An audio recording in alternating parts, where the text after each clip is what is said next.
তাদের নায়িকা কি হয়েছে আমি জানি না, নায়িকা তাদেরকে ফাঁসাই দিছে। এখন কালকে সব কিছু কনফার্ম হয়ে গেছে, পুরো ইউনিট ওখানে বসা কক্সবাজার, তারা শুটিংয়ে যাবে। এখন ইমিডিয়েটলি তাদের নায়িকা দরকার, তা না হলে একদম হজবর অবস্থা। পরে বললাম, আমার মা বললো যে আচ্ছা ঠিক আছে একটু আমাদের ওই সময় টাকা পয়সার ডিমান্ড বা কোনো কিছু আপনার ছিল? আমি শেষ করি।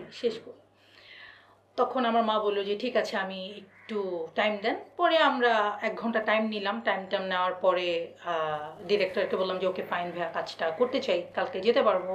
বললো আপনার কাছে টাকা পয়সা নিয়ে কোনো কথাই হয়নি, আমাকে কি টাকা দিবে? আমিও কোনো টাকা পয়সা নিয়ে কোনো কথা বলিনি।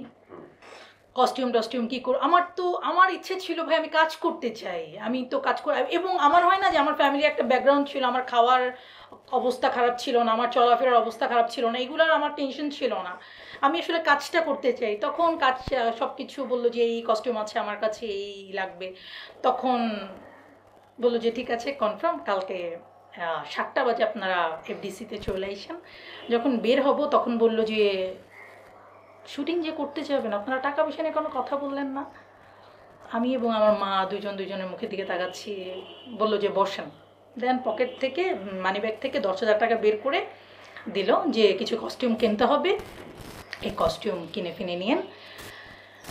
দেন এই মুভি করার সময় তখনই চুক্তি হয়েছে, 10,000 টাকা আমাকে অ্যাডভান্স করা হয়েছে। দেন বাকি টাকা 3 ভাগে ভাগ করে দেওয়া হয়। দেন আসলে কাজটা শুরু। ওইটার বুলেট বাবুর আপনার মানে আপনার তো স্টোরি অফ সামারা অন্য একটা ঘটনার ছবি করলেন, সেখানে এসে একদমই কি বলবো এটাকে, তখনকার বাণিজ্যিক ধারার যে ছবিগুলো হইতো আর কি, সেটার অভিজ্ঞতা দেখেন তখন বাণিজ্যিক নাকি আর্ট নাকি কমার্শিয়াল আমি বুঝতাম না। তখন আমি একদমই বুঝতাম না। আমার ভাবনাটাই ছিল আমি নায়িকা হব, কাজ করবো, অভিনয়, মানে আমাকে স্ক্রিনে দেখা যাবে, সব কিছু রাতারাতি চেঞ্জ হয়ে যাবে। কিন্তু আসলে এটা বুলশিট একটা কথা, আসলে এটা একটা বুলশিট কথা, সেটা হয়নি। দেন আমি মুভি শুটিং করতে যাই, সেটার অন্যরকম এক্সপিরিয়েন্স, অন্যরকম লেডি অ্যাকশন। তখন আমার আসলে ফাইট করতে হয়েছে।